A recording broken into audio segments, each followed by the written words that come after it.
nga ba ang sikreto ng isa sa pinakamayaman sa ating bansa? Halip na't tunghayan ang short film tungkol sa talambuhay ni Henry C. Si Henry C. Sr. ay ipinanganak noong ika-25 ng Disyembre 1924 sa Xiamen, China. Nagsimula si Henry C. na magtayo ng sari-sari store business na nakatulong sa pang-araw-araw niyang buhay.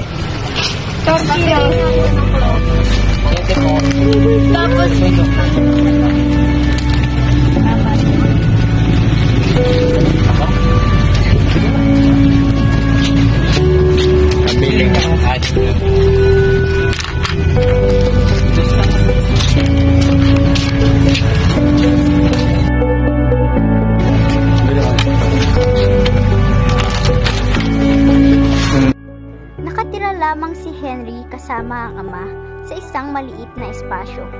Subalit, noong nagkaroon ng World War II, nasunog ang kanilang sari-sari store.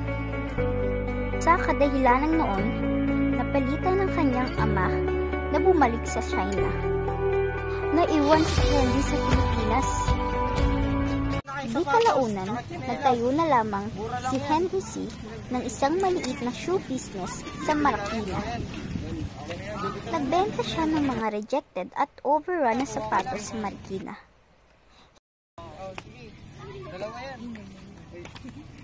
Nagawa ni Henry C. na pag-aralin ang kanyang sarili at hindi siya tumigil magsumikap dahil nakikita na niya ang paunti-unti na siyang umaangat sa kanyang business.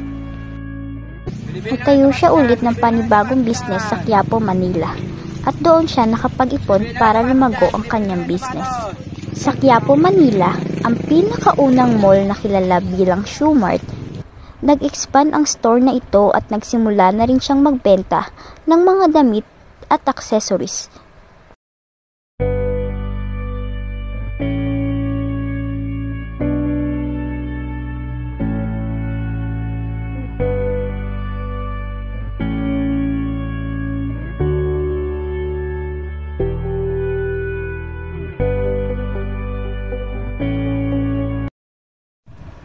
Noong 1972 naman, lumago ito at tinawag na SM Department Store.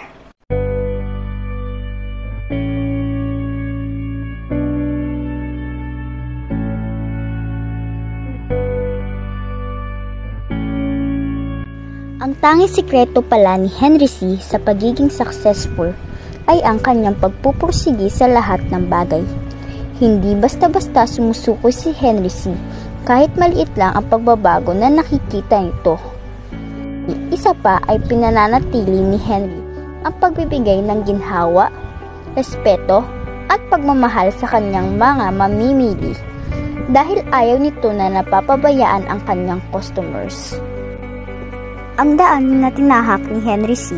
ay hindi naging diretsyo dahil sa mga hamon at mga problema kanyang hinarap.